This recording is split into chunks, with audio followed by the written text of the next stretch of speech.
Welcome, ladies and gentlemen, to Thomas's Reading Room number 2, and we're doing Through the Eyes 2-Year Adventure Story Through America, and we're going to get on it right away because there's a lot of words on a page, and we're going to try to cut the time down. Okay, 4th of February, Tuesday. Rain stays with us at intervals throughout the night. I awake and open the eyes in time to see the front tent pole fall toward me. Reaching out, I begin to push it back to hold the pole in place as I dress. Once dressed, I untie the flaps and with a flashlight go outside to search for the problem. The rain seems no more than a light drizzle. However, having been at rest, the metabolism is at a minimum, so the weather outside seems unbearably cold. It surprises me to see that the cord looped through a fastener is still intact. The fastener has slipped off of the tent stake, and it is the pole, the sole problem. Easy enough. I pull the tent stake out of the ground and attach the fastener to the stake. Using a hammer that lays by the table, I pound the stake into the ground. I hurry back into the tent, undress, and crawl back into the sleeping bag. Short time later, I hear the sound of an automobile somewhat close to us. I get up and open the tent flap enough to get a glimpse without being seen. I observe an automobile and two men that stand outside. One man has long, straggly, thin on top, blonde hair, and wears a long yellow beard. The other man has long black, straight, with some gray added in, and a long beard also, though not as long as the other man's. They look like mountain boys from somewhere back east, and pretty rough on the outside.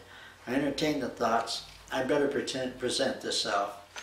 Dressing, I remain barefoot. Then I crawl outside the tent and walk a few feet away. I observe that the man with the blonde hair stands close to the stream in the gulch. The other person is not visible, though the man with the blonde hair tells him to go upstream to a concrete slab and there will be a natural spring. After a short time where I observe the man, he turns, looks at me and says, "Hello." I say hello back as I walk over toward the back of Howard and stand on top of the cement wall. The man walks to 20 feet of me and stands by the automobile. He says they are from eastern Kentucky. The other man comes back from upstream, walks over to me, stretches out a hand that I shake. I have learned that shaking hands began when people carried physical swords. They shook hands to show that they would not draw a sword. I think I can see why no one at that time would like a left-handed person. I observe the grip from the man is tight. He is obviously letting me know that there is a man at the other end. He introduces himself as Paul Dement. Then the blonde-haired person walks closer and stretches out a hand. I shake the hand where I observe a loose grip. I learned something when I was chronologically 18 that has stayed with me, and I will express it here if I may. A person employed as a bartender shook hands with me one day. Then he told me, when shaking hands, show strength. Show the other person that you are alive. When shaking a man's hand and it is loose, clammy, then be alert. For at the other end there is not a man. Paul begins to tell me about eastern Kentucky in a way that I think I am there. He speaks on how inexpensive it is to live there. The land is as low as $150 an acre, especially in the mountains. He says he has around 100 acres and pays $70 a year in property taxes. I give a brief detail about what I am doing, then we converse further and express some seemingly good energy. The blonde-haired person tells me they will see me later today, perhaps around a campfire. They get in the automobile and say they are headed farther up the mountain. I go back inside the tent to put on some socks and shoes. Susan is awake, and I greet her on this new day. We crawl out of the tent and observe the tarpaulin on top of Howard has come loose, revealing the contents. A couple of boxes are wet from the rain, though not destroyed. I lift the boxes, the stove, and set them on the table. Susan begins to prepare breakfast. The sky is overcast, and it seems it could rain at any moment. We sit at the picnic table, enjoy oatmeal, toast, and hot tea. After breakfast, Susan heats some water on the stove and cleans the dishes. We remove the remaining items from the roof of Howard and set them on the table. We place a tarpaulin over the items and lay medium-sized rocks on top and edges of the tarpaulin. I go to the fire pit with a trenching tool and I ask Susan, should she wish to clean the fire pit of debris. She says, okay. I go around the area and attempt to find some wood. However, I discover wood is scarce. and I'm able to obtain only a small amount. There comes a drizzle of rain as I barely get a fire started. The drizzle will cease, then begin, then cease, and we observe the clothes we wear have become wet. We become exhausted from the weather, so we decide to retire to the tent and rest. I awake later, look out the tent at the sky and observe it is still overcast, though there is no rain or drizzle. We crawl out of the tent and remove the tarpaulin, prepare some tomato soup with crackers and a peanut butter sandwich. After an enjoyable meal, I carry a 5-gallon water container up the stream to the natural spring.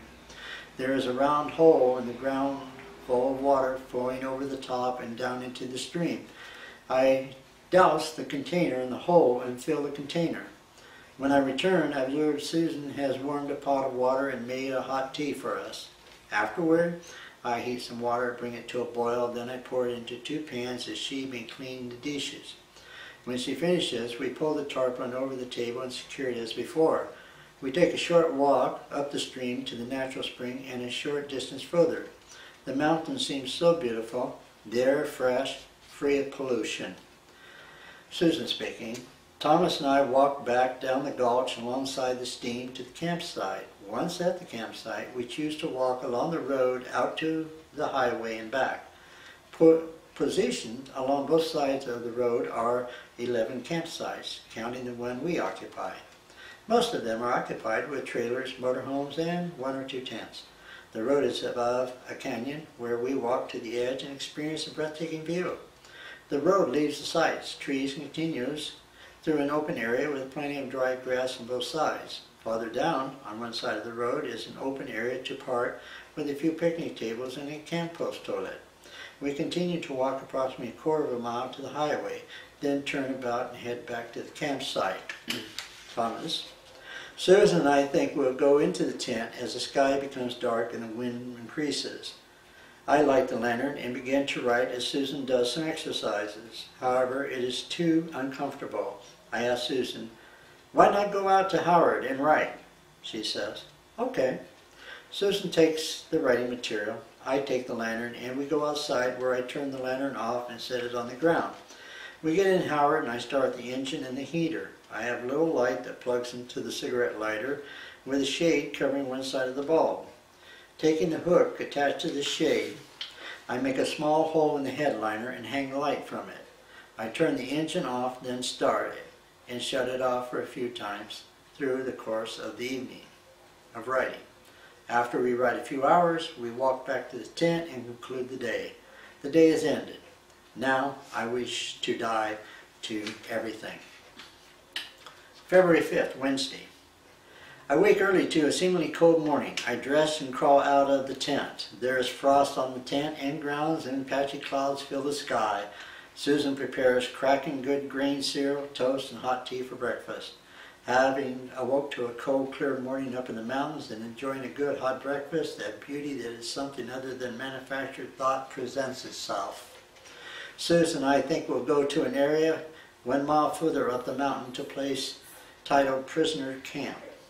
The 2 men I met from Kentucky stated they would more than likely be staying there, and they asked me to come and visit them. Susan and I entertain the thoughts we will invite them to dinner this evening.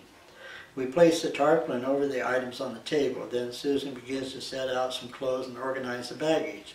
I look over the guitar that lays in Howard to see how it is faring in the cold weather. I keep the strings loose as they will tighten with the presence of cold weather and damage the neck of the guitar. It is an average day guitar, though it still puts out a good sound, it seems.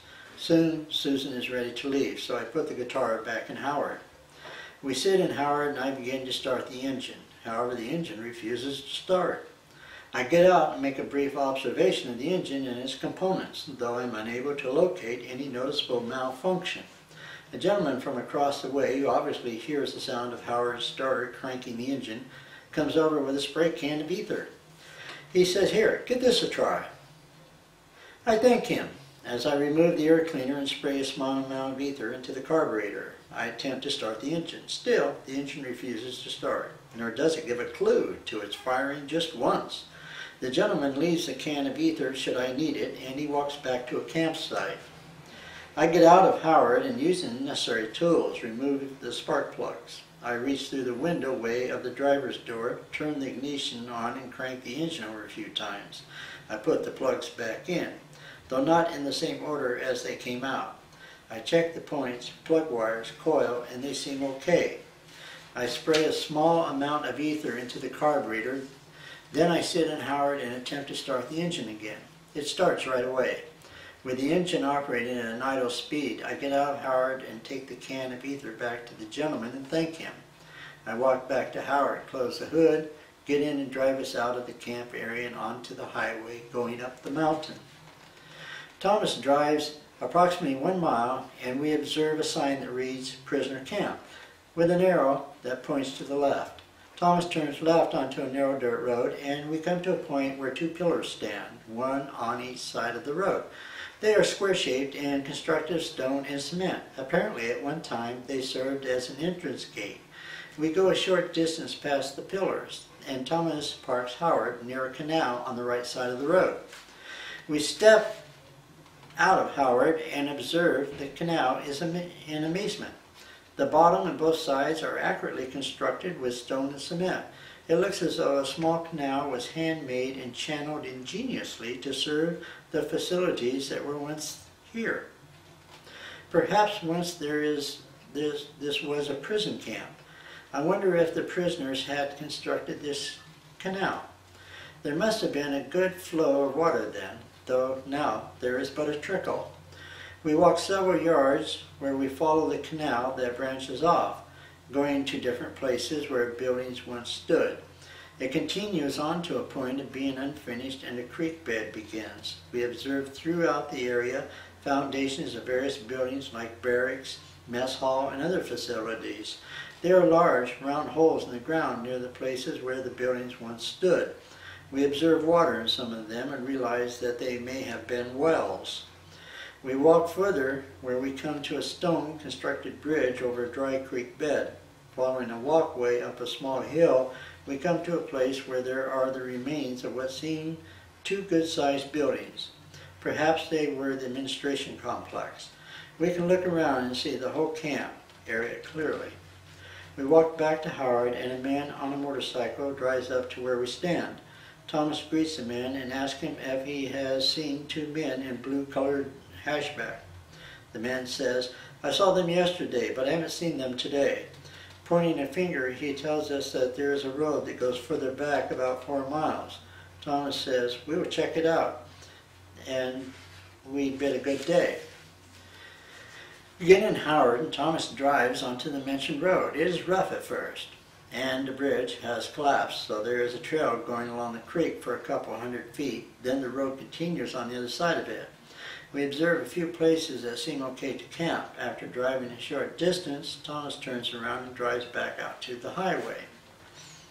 Thomas: I drive Susan and I back toward Molino Camp. Before the entrance, we observe 2 other camp areas that are somewhat secluded. I drive through the areas where we get a bird's eye view. Susan, I think, should the weather be warm tomorrow, we may choose a campsite here. I drive onto the highway, then I turn into Molino Camp and head back to the campsite. Once there, Susan prepares potatoes, split peas, bread, and hot tea. Though the weather is cold, the meal is enjoyable, and being outside, the air and nature, no bugs, mosquitoes, well, the object is not described. We leave the dishes for tomorrow as darkness has come to greet us, and it becomes increasingly colder. It is too cold to do anything but stay warm. I check Howard for oil and discover the engine is a quart low. I add a quart. Then Susan, I get in Howard and I drive us down the mountain toward town. On the way to finding a store, we pass a public library and flea market. Not finding any large grocery stores, I stop at a convenience store and purchase some cough medicine for Susan, who still has a sore throat. I drive us back to Molino Camp. Once there, we get out some writing material and sit in Howard with the engine and heater operating. After approximately 3.5 hours of turning the engine off, then on, writing, we head for the tent. I will die to the thoughts of the day, the yesterday, and awake to a new day, fresh and a free man. Thank you, folks. We're very happy, and join us again for the next video. Thank you.